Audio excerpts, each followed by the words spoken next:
Absolutely. So let's truck along. Let's chug right along. This next song we're going to listen to, it was actually written by Pete in 1974, but it wasn't released until 1981. Okay. And it wasn't released with the Buzzcocks. It was during his, he did a solo career, as some folks do after they've been in a band for a little bit. And they're like, I'm going to go do my own thing. Yeah. And the BBC actually banned it due to its, quote, explicit reference to gay sex. Fascinating. I feel like there's going to be some gay stuff in here. Yeah. I mean, do you think we'll catch it? Do you think we'll catch the reference? No. No? I think we're a little silly. I think we're a little silly. Okay. I think it's going to be pretty straight. Yeah, I think I used up all my thoughts on that first. Okay, well, let's head right into it and see what we can do. It's called Homosapien. Nice. I think it's already, that's a little gay already. Yeah. It's monkey. Monkey times. Time for monkey. So, right in the beginning here, there's a couple things I want to note.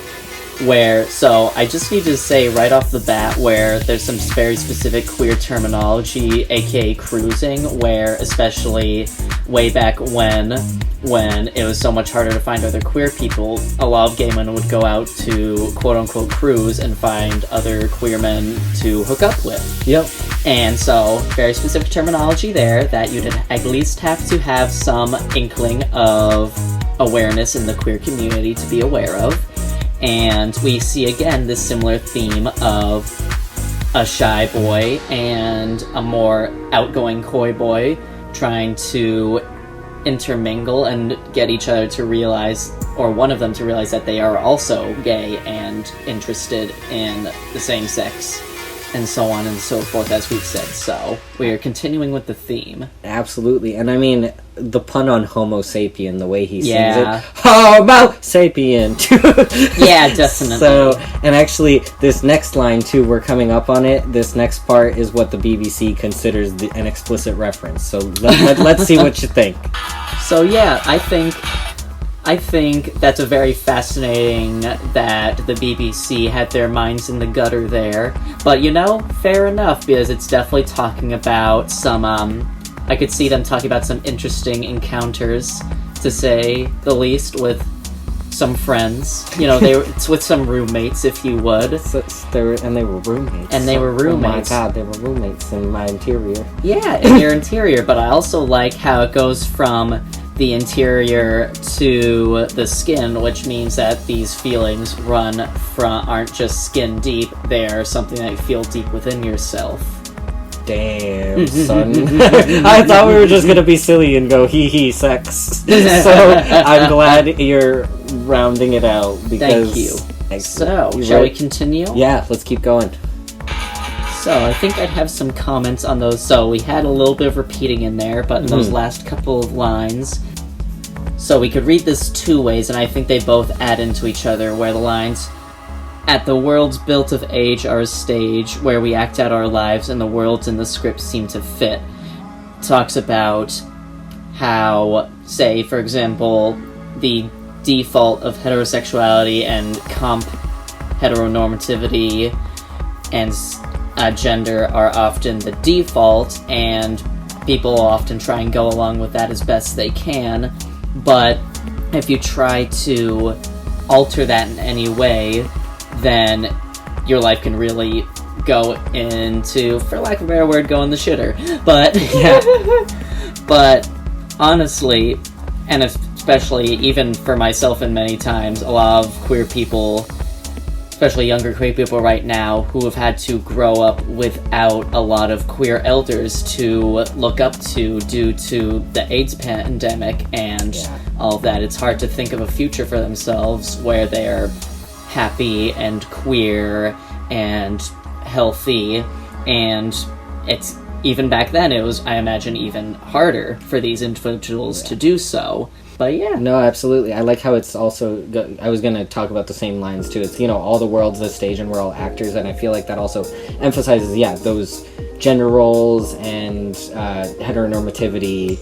And then he turns it around, right? Except we have some surprise. We're not falling into this. There's something else going on, and I want this to last, or my future is past and all gone, right? So everything, if I deny this difference within myself, then my life's not worth living, is how I Yes. read that part too. Absolutely, definitely. That's an unfortunate reality a lot of queer folks then and now have come to realize. Yeah. So, a little dark, but it's kind of is what it is. Yeah, no, absolutely. Yeah.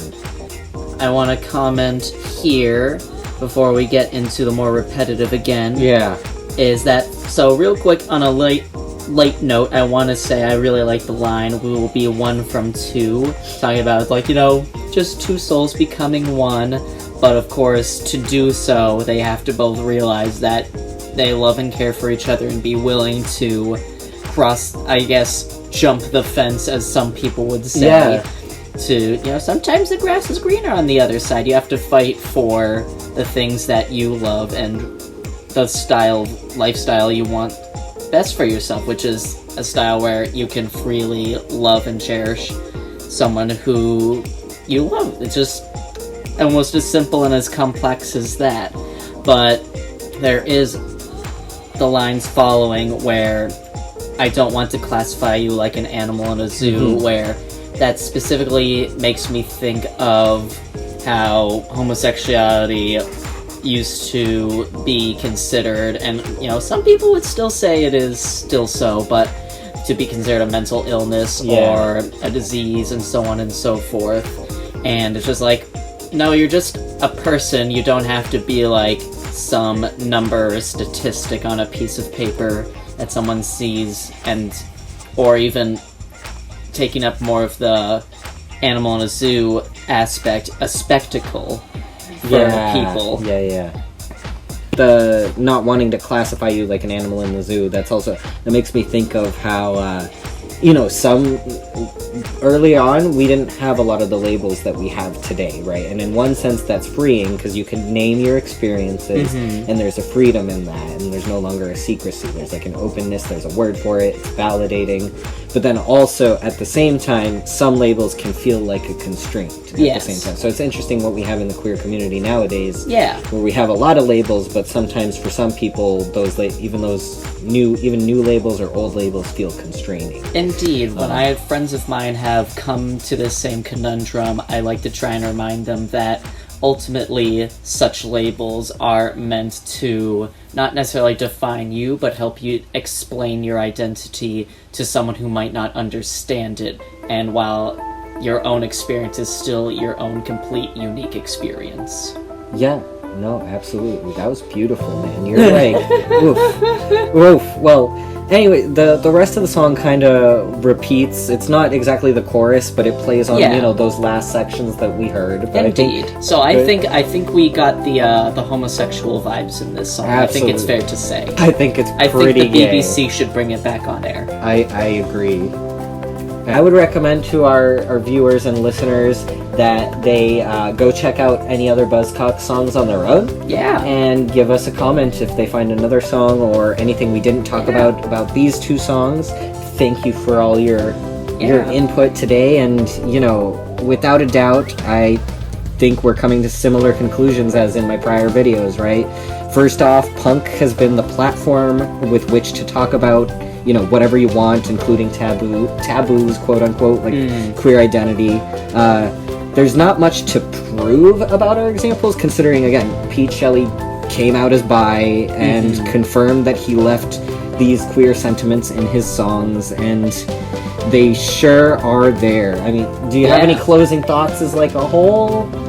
Well, I feel like looking through media with a queer lens is a very useful tool, and especially with these, media that is made by queer creators such as Pete Shelley, especially historical figures, and it's very important to acknowledge such media because a lot of it gets either ignored or buried or, in historically speaking, destroyed. Yeah. So it's very important to talk about these things while we have them.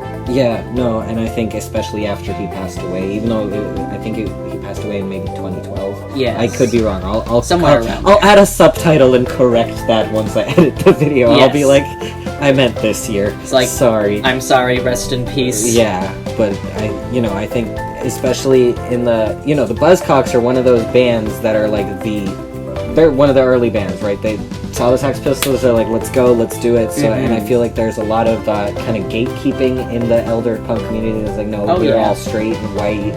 And no, not quite. Actually, we took everything from the gays. Sid Vicious was gay. Watch episode 3. Thank you.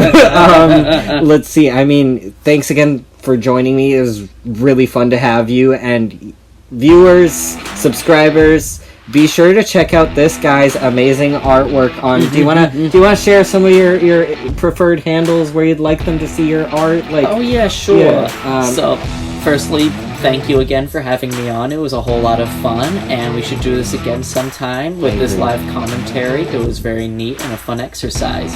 Now, you can find me under the name Linden Walker Studios here on YouTube, or also Linden Walker Studios on Instagram and Tumblr. But we don't talk about Tumblr.